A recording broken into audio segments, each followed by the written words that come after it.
আপনারা সবাই ভাবছেন এই ছবিটি দেখে যে মাথার চুল কেন ইনার কোথায় গেল, বা এই যে পরনের ধুতি কেন হলো এমন, এটা জানার কৌতূহল আপনাদের সবারই। কারণ আমার বাবা অনেক দিন আগেই মারা গেছেন। তাহলে এই কাজটার সময় কিন্তু বাবা মারা যায়নি, অনেক দিন আগে গিয়েছে, এবং আমি তখন ছিলাম আপনার ক্লাস হয়তো 2-এ পড়তাম সেই সময়। এবং পরবর্তীকালে আমার মা এখন কিন্তু জীবিত। তাহলে কেন এই অবস্থা? এই অবস্থাটা হওয়ার কারণটি হলো, আমার এক জেঠিমা ছিল, তো সেই জেঠিমার ছেলে ইনার পূর্বেই কিন্তু মারা যায়, এবং ওনার স্বামীও পূর্বে মারা যায়।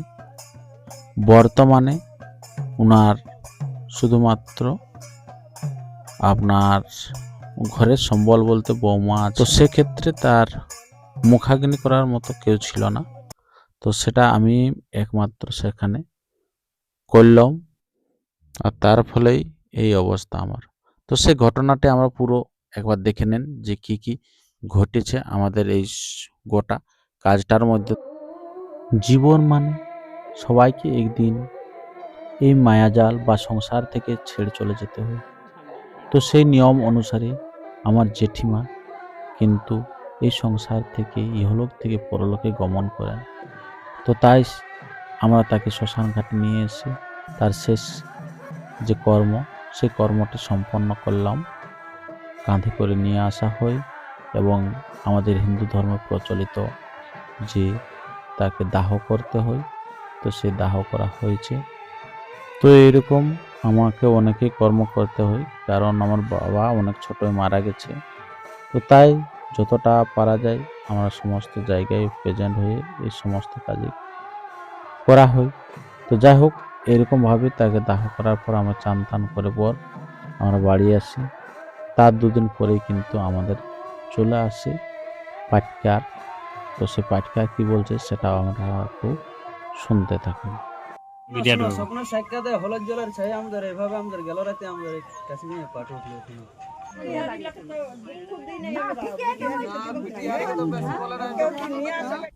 তো পাটকার যা বলার বললো, পরপর এমন শায়রির মতো বলতে থাকলো, শুনতে খুব ভালোই লাগলো।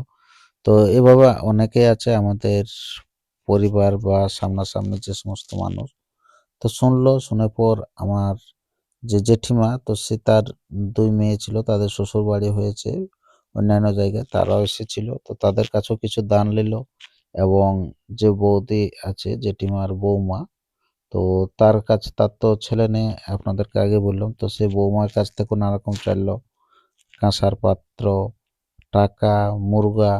তো এইভাবে দিয়ে পর বললো চক্ষুদানটা হবে, এবং আমরাও সেখানে প্রেজেন্ট আছি। তো এইভাবে তারপরে কিন্তু চক্ষুদান হয়। তার নানা রকম জিনিসপত্র নিয়ে নিলে গুছিয়ে।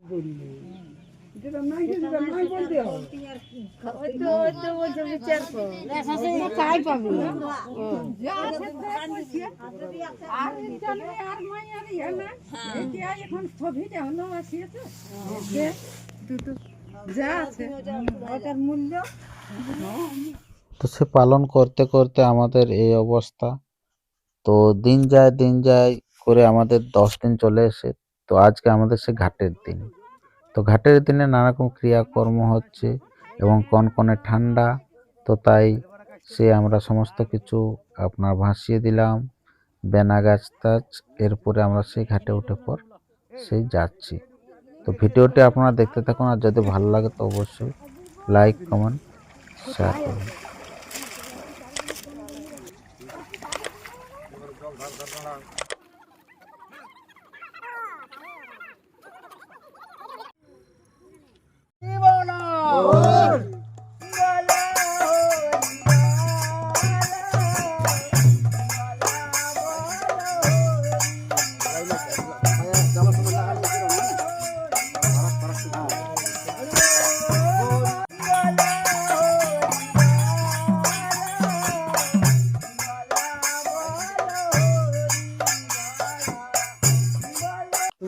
তো এইভাবে আমরা ঘাটে উঠে চলে আসি, এবং চারদিকে আমরা ঘুরে পর এরপরে সেই প্রণাম করি তুলসী মঞ্চতে, এবং ঠাকুরকে তারপরে আমাদের শুরু হয় সে মঙ্গল রাত্রি।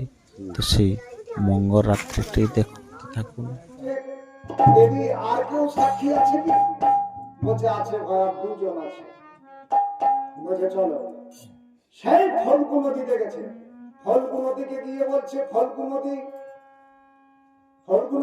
আমি তো এই তোমার নদীতে আমি স্নান করেছি, আর তোমার নদীর মধ্যাহ্ন পরাবারিয়া পঞ্জল নিয়ে আমার প্রতাপকার শ্বশুর মশাইকে আমি পিণ্ড প্রদান করেছি। তুমি বলে দাও, বলে দাও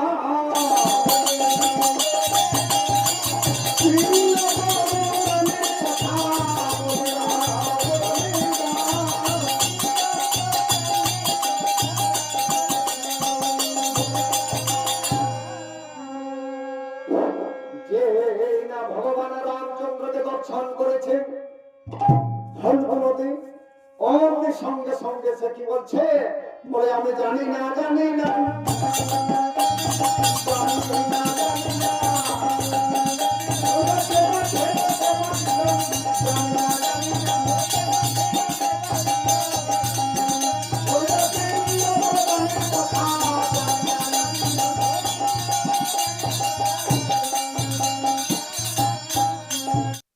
এইভাবে আমাদের ক্রিয়াকর্ম সমস্ত পার হয়ে যায় এবং পরে সকালে কিন্তু যতটুকু পারা হয় ভোজ বিতরণ করা হয়, সবাইকে দেওয়া হয়। তো আমরা ভিডিওটা এখানে শেষ করছি, এই কারণে আমার এই অবস্থা হয়েছিল। তো নমস্কার, ধন্যবাদ। ভালো লাগলে অবশ্যই একটি লাইক করবেন।